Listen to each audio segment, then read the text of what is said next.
Hello, and welcome to Chapter 7. We're going to start off with 7.1, ratios and proportions. So mostly, for the most part, this is going to be a review lesson. So ratios and proportions is something you learned in algebra. And let's define it. A ratio is a relationship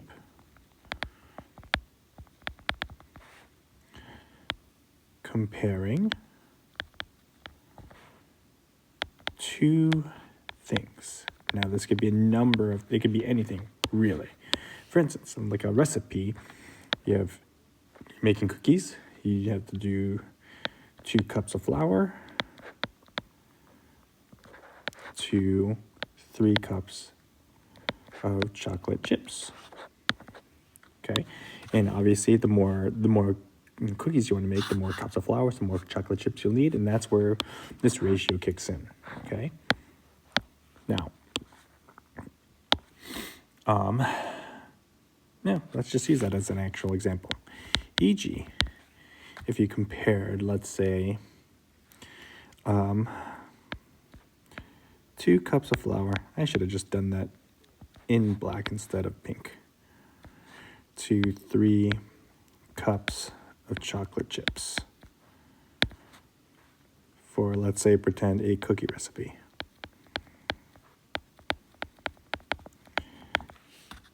Okay, and you could say 2 to 3, you could say 2 over 3. So that's how you write it in fraction form. You could also write it 2 colon 3, or you could literally write 2 to 3.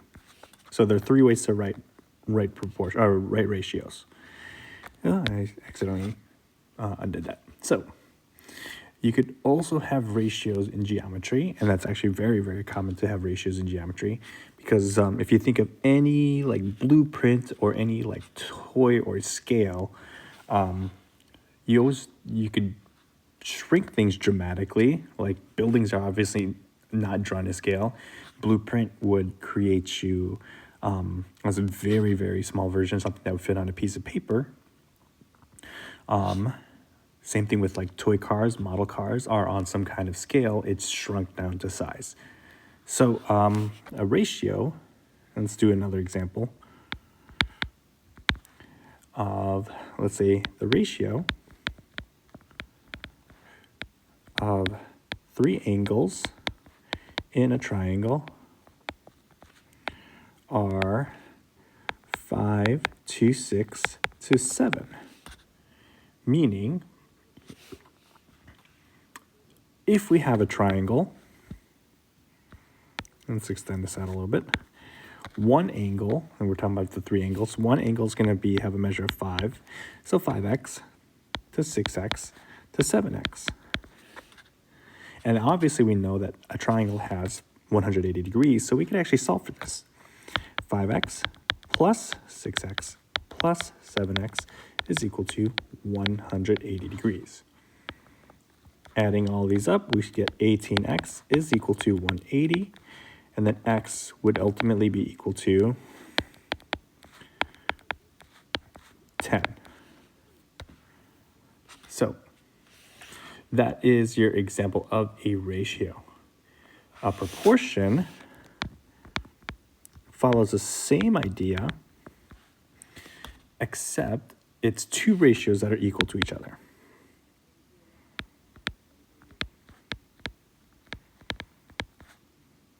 Two ratios that are set equal to each other.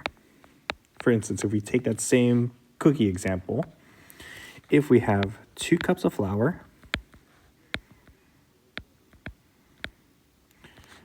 to 3 cups chocolate chips,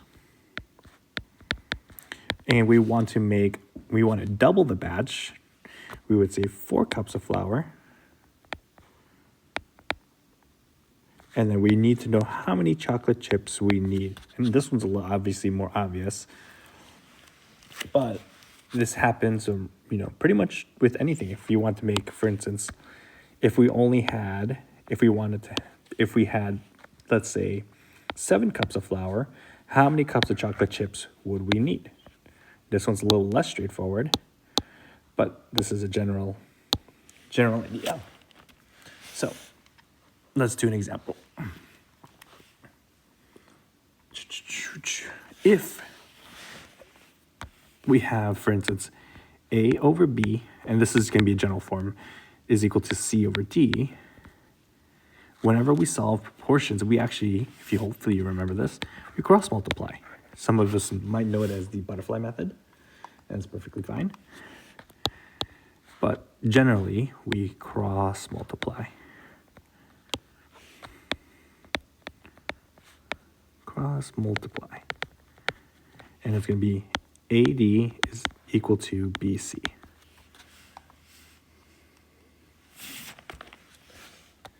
So let's do an example. We have 5 over 2x minus 3 is equal to 4 over 6x plus 1. Oh, let's do, 6x plus 1.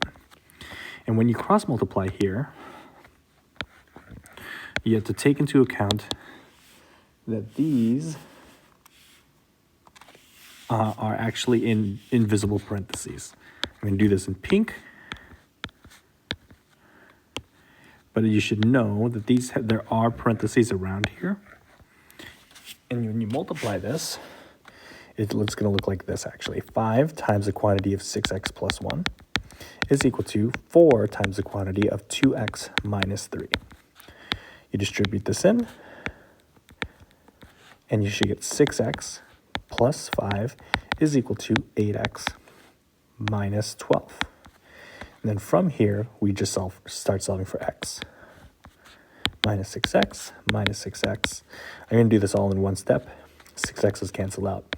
Add 12, add 12. And, ooh, that's not 6x. Wow. Hopefully someone caught that. This should be a 30x. And that's actually going to change this around. I'm going to bring the 8x to the other side. Minus 8x, minus 8x. 8x is on the right, cancel. Minus 5, minus 5.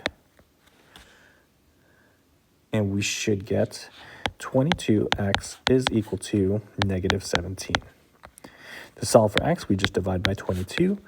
And x will be equal to negative 17 over 22.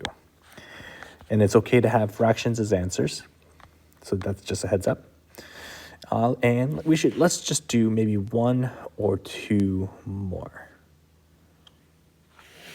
So x over 20 is equal to 3 over x. Cross multiply. We'll get 60 is equal to x squared. And if you want to solve for x, you have to square root it. Now x will be equal to, and then we have to take the square root of 60, but you can't take the square root of 60. So you have to simplify this as best as we can, and we would have to look for a perfect square. So our perfect squares, if you remember, 1 squared is 1, 2 squared is 4. We have 9, 16, 25, 36, 49, 64, 81, and then 100. So these are our first 10 perfect squares, and we want to see if any of these numbers divide perfectly into it. So 4 definitely goes into it, and we'll take this. Square root of 4 times the square root of 15. 15 doesn't have a perfect root, so we leave that as is, but 4 definitely does, so we have to take this 2 square root of 15. Okay, so 2 is the square root of 15. So that's the simplest form of this answer. And also keep in mind that since we're taking the square root of this, it should be a plus or minus. Very, very important. Whenever we're solving for x and we square root something, there's a plus minus that goes in front. All right, last example.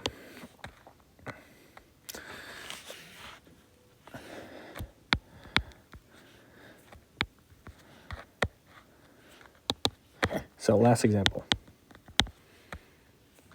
Let's go x over 8 is equal to 16 over x plus 8. And if we cross multiply this, we will end up getting 16 times 8 is 128. It's equal to, and this is going to be x times x plus 8. Distribute this in. We get x squared plus 8x is equal to 128. And then if you notice, if you remember, this is a square, a quadratic. So we want one side to be equal to 0. We get 0 is equal to x squared plus 8x minus 128. And this is going to be a little bit tricky to solve for.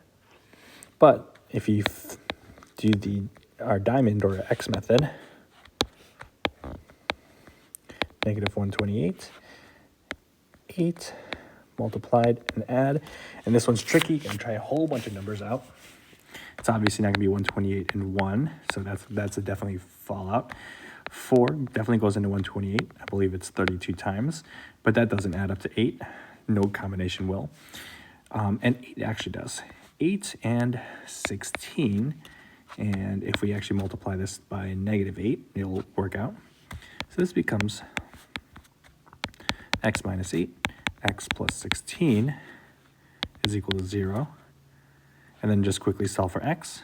We should be able to do this really, really quickly. X is equal to 8 and negative 16. So there are two values in this particular proportion. We'll definitely do some more practice in class. And if you have any questions, please let me know. Other than that, have a good one, and I'll talk to you later. Bye.